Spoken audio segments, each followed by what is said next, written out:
अनंत जीवन पाइबा पाई मन ध्यान दी आज आम दौड़ुचु ना आज केवल आवश्यक विषय पा आज आम यीशु को ग्रहण कर जाने आम दौड़ुचु ना ए विषय भी आम माने निज को आज प्रश्न करू।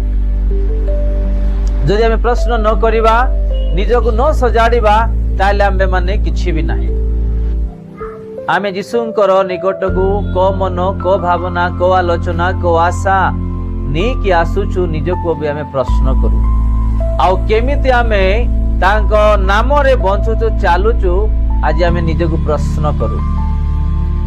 2025 मसीहा आम पाई गोटे बहुत बड़ कष्टर मसीहा थिला, गोटे वर्ष थिला। आम अर्जन करूथुलु किंतु अर्थ रहु नथिला। काम रे आमे एपट सेपट दौड़ुथिलु, कोटी भल काम नथिला, रोग रे थिलु, अशांति रे थिलु, परीक्षा रे थिलु, अभाव रे थिलु।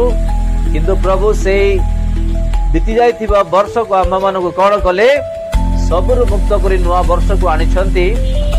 आम्भे माने जिमती की तांको निमंते बंचु तांकरी छामु को आसिला बेले तांकरी नाम रे बंचिला बेले आमे केमिति जीवन काटू निज को आमे प्रश्न करू, ठीक करू।